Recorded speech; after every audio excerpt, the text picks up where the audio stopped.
Pinaniniwala ang patay na ang nawawalang Pilipinong tripulante na sakay ng MV Tutor na inatake ng grupong Houthi sa Red Sea, ayon yan sa US National Security Council. Pero ayaw pa yang kumpirmahin ng ating Department of Foreign Affairs. Nasa frontline ng balitang yan, si Camille Samonte. Purong terorismo, yan ang tinawag ng Amerika sa pag-atake ng grupong Houthi sa barkong MV Tutor sa Red Sea noong isang linggo. Kinondena ng Amerika ang pag-atake sa barko na galing Russia at paputasan ng Egypt. Sa press conference sa White House, kinumpirma ng Amerika, patay na ang tripulanteng Pinoy na unang sinabi ng Department of Migrant Workers na nawawala.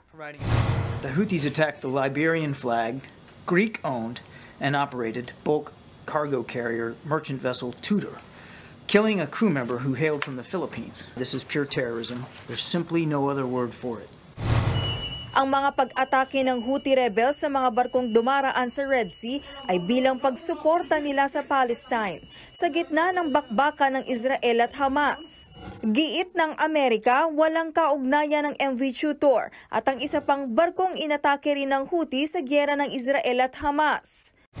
The Houthis killed an innocent crew member from the Philippines and critically wounded a Sri Lankan sailor who were guilty of no crimes, who were simply doing their jobs as professional mariners. They weren't delivering arms to Israel. They weren't taking sides in the Middle East. Pero ayaw pang kumpirmahin ng gobyerno ng Pilipinas ang report ng Amerika na patay na ang Pinoy crew ng MV Tutor.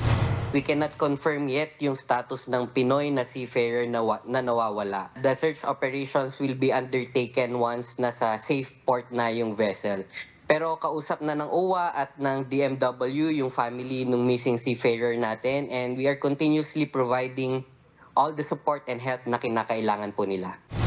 Ayon kay Foreign Affairs Undersecretary Ed De Vega, hindi nila alam kung ano ang basihan ng White House pero umaasa silang buhay pa ang tripulanteng Pinoy. Nasa 22 Pinoy crew ang sakay ng MV Tutor nang atakihin ng mga rebelde pero 21 lang sa kanila ang nakauwi ng Pilipinas kahapon.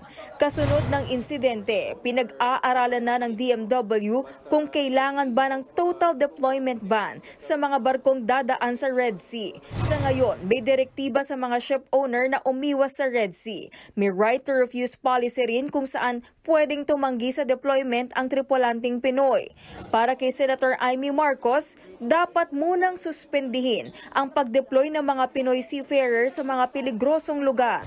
Kahit kapit sila sa patalim para maghanap buhay, palagay ko wag naman na suicide mission ang gagawin. Kailangan awatin natin kung talagang nasa mapanganib na lugar.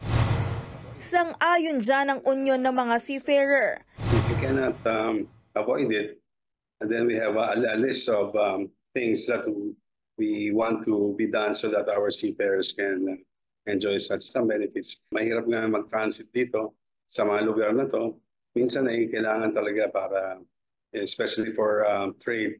But I think most ship owners or ship managers would rather go around and go to the longer route just to avoid these incidents. Nagbabalita mula sa Frontline, Camille Samonte, News 5.